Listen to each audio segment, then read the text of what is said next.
And welcome to She Thinks, a podcast where you're allowed to think for yourself. I'm your host, Beverly Hallberg, and on today's episode, we take a look back at 2021 when it comes to the topic of school choice. It's been a year with tremendous gains for those who want educational opportunity for their children. So we're going to get into the data, the wins, and the hurdles ahead, and we have a perfect guest to do that with us today. DeAngelis joins us. He is the National Director of Research at the American Federation for Children, the Executive Director at Educational Freedom Institute, an adjunct scholar at the Cato Institute, and a senior fellow at the Reason Foundation. He was named on the Forbes 30 Under 30 list for his work on education policy and received the Buckley Award from America's Future in 2020. Corey, thank you so much for joining She Thinks today.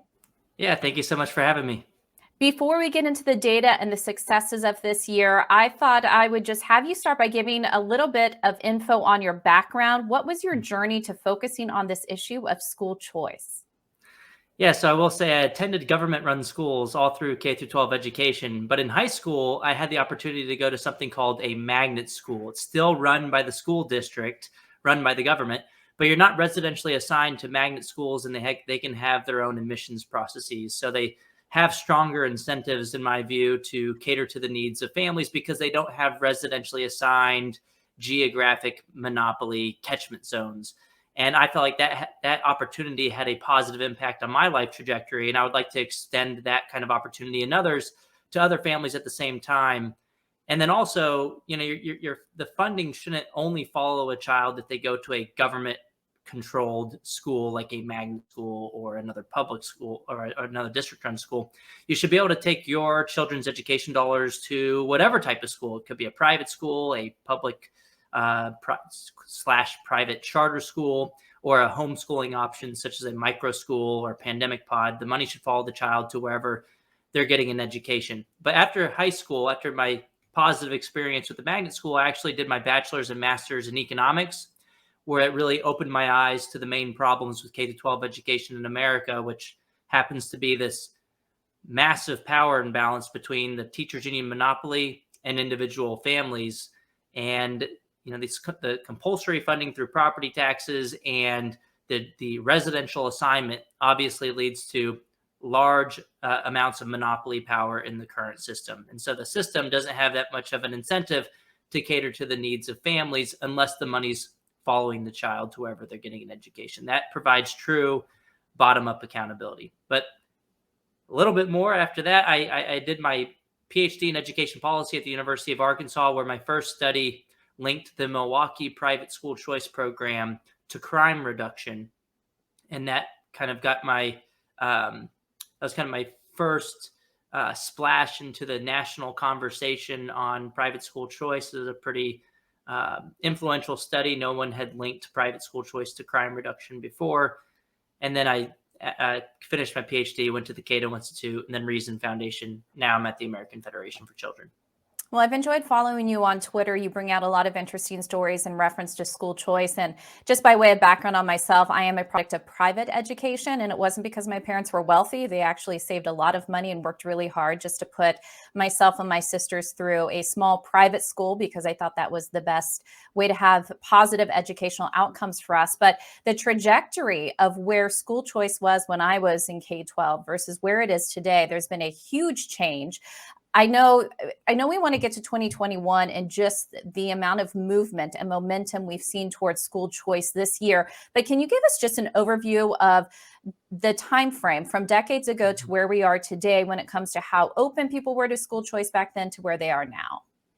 Yes, some of the first private school choice programs in the country were called town tuitioning programs in states like Maine, New Hampshire, and Vermont. They had these town tuitioning programs that started in the late 1800s, where if you lived in an area, usually a rural area, that did not have a government-run school that you were assigned to, you could take your children's education dollars in the form of a voucher to another public school nearby or a private religious or non-religious school.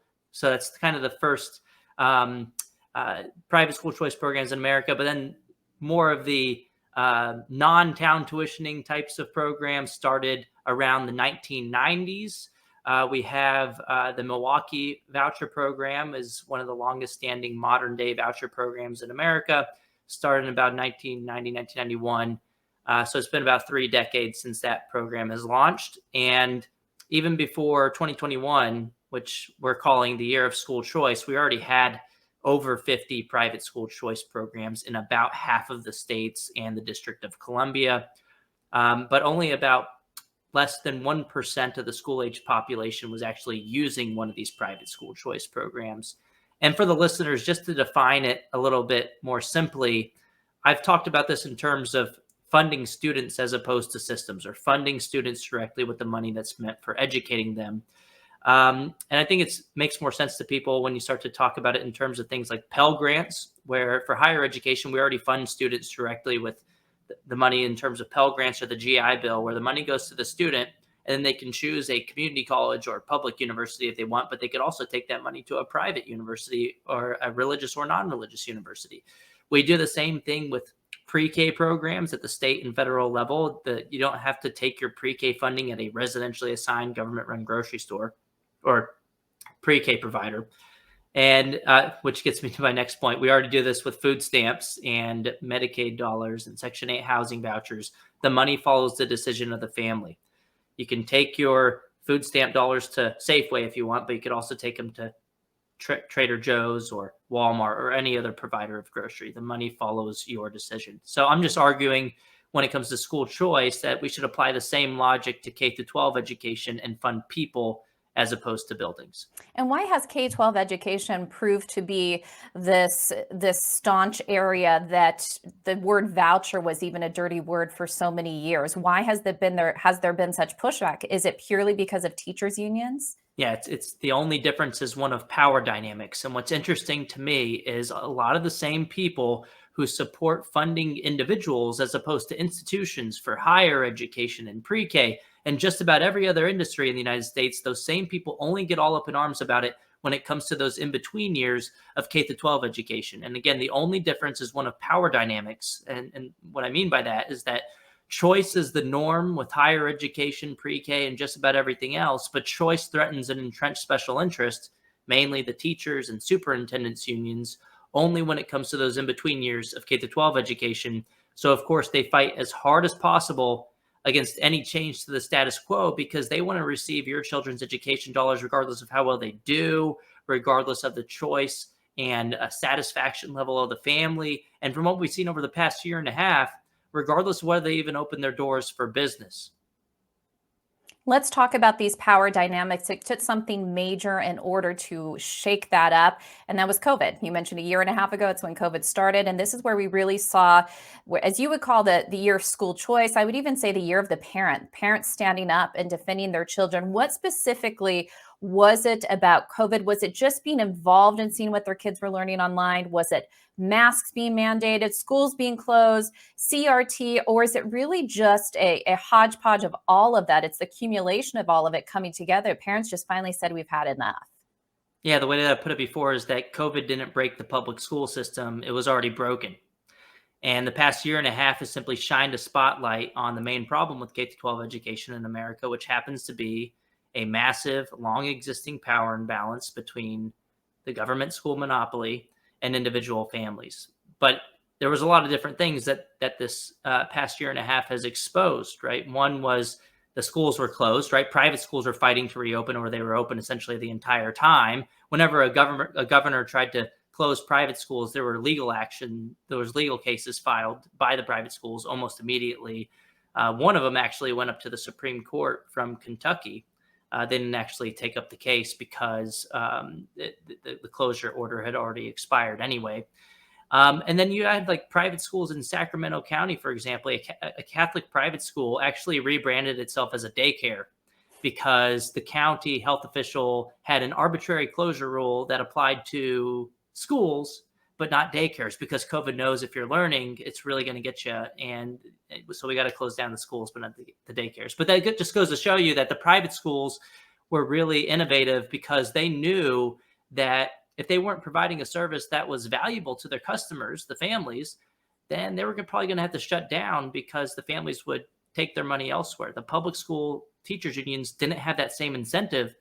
And in fact, the public school monopoly actually had an incentive to keep the doors closed because they could actually financially profit from being able to lobby to the government to say, look, we can't open because we don't have enough money. And we've seen this before in K-12 education, where the underperforming private schools have always shut down. The underperforming government schools have always been able to call for more money because they can say we're failing because we need more money. And we've thrown more and more money at the problem in K-12 education decade after decade after decade with no apparent overall improvements in results. And so that's one part of it, just the school closure aspect. Parents felt absolutely powerless, particularly the least advantaged who were at least less likely to be able to afford private alternatives like private school tuition and fees, micro schools, pandemic pods, and then just providing an adequate form of home-based education. And parents don't want to feel powerless ever again, so they started pushing back at school board meetings and pushing back in the state legislatures for bills to fund students directly. I mean, when a grocery store would close down during COVID, or if that happened in your town, it was kind of inconvenient, but it wasn't devastating because at least you could take your grocery money elsewhere. Same thing with food stamps. But when your school closed, the school kept the money. And families were scrambling, not able to figure out any alternatives, particularly the least advantaged. So school closures were part of it, and just this highlighting of the buildings keeping the money and not providing the full set of services. And then, like you mentioned, it was the curriculum as well, that remote learning was horrible for so many reasons, at least the kind of remote learning that was provided by the government schools in so many places. But the silver lining was that families got to see what was going on. And, it's one thing to argue for educational freedom based on low test scores, which we've done for a long time in the government schools. But it's another conversation altogether to see that your school is not just failing your kid academically, but see that your school is indoctrinating your child for 13 years in a way that doesn't align with your values. And so that created another angle or argument for empowering parents to, one, hold their schools accountable through the school boards, but then two, to allow families to have exit options when the public schools don't align with their views. Yeah, so let's get into some of the data behind that. Where have we seen legislative victories in school choice in this past year? And what did we see in November, the most recent election, when it came to school boards? Because we know that there was a battle to overturn school boards across the country. Yeah, so school choice victories have been monumental this year. We're calling it the year of school choice, or if you're hip with the lingo by now, 2021 is the year that we fund students, not systems. And we say that because 19 states have already enacted or expanded programs to fund students as opposed to systems in 2021. That is huge momentum. And the number of states with education savings accounts actually doubled from 5 states to 10 states this year. And these education savings accounts are what I would argue are the purest form of funding students directly, the gold standard of school choice, because it allows for maximum flexibility on the part of parents. The money that is allocated for your child, you could take it to the government school if you want, just like any other school choice program. But if not, you can opt your child out and the money would follow the child into something called an education savings account, which you could use to pay for private school tuition and fees like most voucher programs, but you're not limited to spending that money at a private brick and mortar school. You can also spend it at online school if you want. You can spend it at a charter school. You can spend the money on tutoring and textbooks, micro school, pandemic pods, any approved education expenditure. It really takes us from school choice to education choice. And I think that's kind of the future of education choice policies going forward. I think most states are pushing for those types of bills now. And some of the bigger victories were in states like West Virginia. West Virginia didn't have any charter schools in 2020, didn't have any private school choice programs. And then they passed the most expansive education savings account program in the nation. Regardless of income, just about every family can take their kids' state level education dollars to the education provider of their choosing, public or private. And that's just a couple of the, New Hampshire also passed something called an education freedom account, which is another expansive education savings account. Kentucky got their first education savings account program, Missouri as well, and one other state that's I'm blanking on. But these programs, a lot of them were, it's not just the number of states that we had expansions, it's the size of the expansions as well that were pretty monumental. I think Jason Bedrick at EdChoice has estimated that like 3 or over 3 million additional students nationwide will be eligible for the based on these expansions. Wow. It might actually be higher than 3 million, but it's at least 3 million.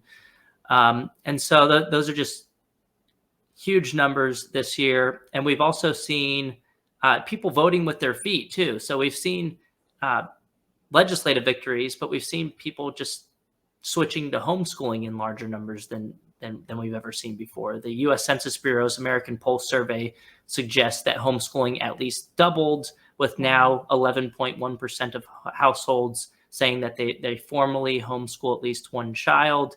And public charter schools saw a boom in enrollment too. While the government schools lost about 3.3% of their enrollment, over 1.5 million students nationwide, charter school enrollment has jumped by about 7%, or by about 300,000 students, which is 7% overall. Yeah. And let me ask you just about the money side of this. So, of course, when it comes to children, we want to make sure that they're the ones who benefit the most. But there's also another benefit. The Wall Street Journal wrote about this in an article entitled "School Choice Saves Money and Helps Kids." And it made the claim that school choice programs actually save taxpayer dollars as well. So how is it that we save money overall? Obviously, we want the money to follow the child and not fund systems. But how is that also a benefit to the taxpayer? Yeah, well, government schools, on average, in the United States, spend about $15,000 or $16,000, according to the latest numbers from the U.S. Census Bureau, and that was actually data from 2019. It's obviously a lot higher now, especially with the federal bailout since March of 2020. We've the American Rescue Plan and the CARES Act and the December 2020 COVID relief bill allocated at least $190 billion to K12 education, which works out to be over $3,000 per student in the public school system. So we spend probably a lot more than $15,000, $16,000 per student per year in 2021. But the school choice programs are typically funded at a proportion of what would have been spent in the government schools. It's typically about half of what would have spent. So if you're taking, $6,000, $7,000, $8,000 to spend at a private school, and the government's, that same child would have cost $15,000, $16,000 in the government school, while you're saving taxpayers thousands of dollars in that way.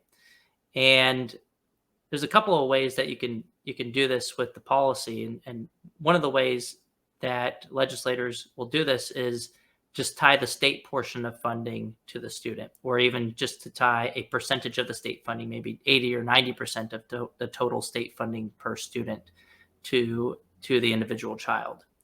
And that creates the taxpayer benefit there. I want to now turn to something that I have found just fascinating in reference to the school choice debate. So even though you do have plenty of people who are liberal saying that public education is amazing, they support teachers unions, yet those same people tend to put their own children in private school. And I want to play a clip. This is of CNN's Michael Smerconish and also Don Lemon. And I just want us to hear the quote in this. So let's go ahead and roll that. Look, I was the product of a public K-12 education. Yeah. Our children all went to a particular school where the chapel service was a big part of their education. But here's the thing. We paid for that education, Right. my wife and me, and not the public. Amen. Isn't he just proving the case there that it is only the wealthy, or traditionally in the past, it's only been the wealthy that have been able to afford to send their child to the school choice of their choosing because they had the money to do so, because before we didn't have the funding following a child. What did you make of this exchange? I mean, it's the classic school choice for me, but not for the hypocrisy that we see with a lot of elites. We see this with politicians as well. I forgot to tell you at the beginning of the conversation that one of my most viral tweets, one of my first viral tweets was when I exposed Elizabeth Warren in 2019 for sending her kid to private school. This was never uncovered. Alex Warren is now over 40 years of age, and nobody knew where he attended school. And on video at one point in 2019, she told a voter asked her, hey, I heard somewhere that you send your kid to private school. She was talking about how I had uncovered it. And she asked Elizabeth Warren, I just want the same opportunities you had for your kids. And Elizabeth Warren quickly responded by saying, no, I sent my kids to public school, which was a false denial. It was a lie to that voter, and it kind of blew up in the media. But we see this all the time. Joe Biden attended private schools. He sent his kids, his grandkids went to private school too, which is great. All of these people should have the opportunity to send their kids to private school, but then they shouldn't fight against this for less advantaged families, especially when we're already paying for that child's education through the property tax system and other tax revenues as well. We're already paying for it. The money shouldn't go straight to the building. It should go to the person. And this would lead to more equity too, right? Like funding students directly would allow more families to have access to these kinds of opportunities. So in that sense, school choice is an equalizer. Final question for you as you're looking to 2022, where do you see the school choice battle going next? Well, we're just going to continue winning. I'm very optimistic going forward because parents are this new special interest group that has formed in K-12 education. For a long time, it was just the superintendents and the teachers unions. Now we kind of have this parent union dynamic because they felt powerless in 2020, but parents don't want to feel like that ever again. So they're going to fight to make sure that they're more empowered in their kids' education going forward. And the reality is parents care about their kids more than anybody else. They're not going to forget what they saw over the past year. And parents are going to fight for the right to educate their kids as they see fit, harder than anyone will ever fight to take that right away from them. So I'm on the side of parents, and I think politicians would be wise to listen to this new influential group that is watching going forward. And I've already been tapped by or messaged by people telling me that there's going to be several school choice bills filed in different states. There already have been school choice bills pre-filed that I've blasted on Twitter. I just, right before we got on this conversation, I broke the news about a Pennsylvania school choice bill. There was one from Washington that I broke this morning as well, which is more of a blue state, less likely to happen in Washington. But we're hearing that it's going to be another good year. So 2021 was the year of school choice, but we're just getting started. And I'm confident going forward that this is going to be an issue that's pushed relentlessly until every single family has the right to take their kids' education dollars to wherever they're getting an education. And Corey, where can people find you if they want to follow your research? Hey, you can follow me on Twitter. It's at DeAngelis Corey. I share my research there, but I also share arguments in favor of school choice. And you might see me battling with people like Randy Weingarten, who, by the way, Randy Weingarten should get an award for being the school choice champion of the year, although inadvertently, for waking up so many parents by overplaying her hand and showing the true colors of the teachers unions.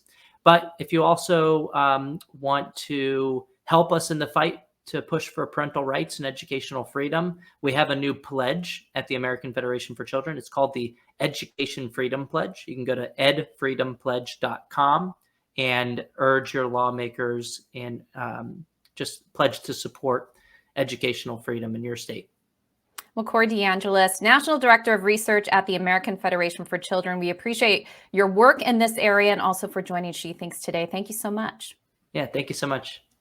And before you go, Independent Women's Forum does want you to know that we rely on the generosity of supporters like you.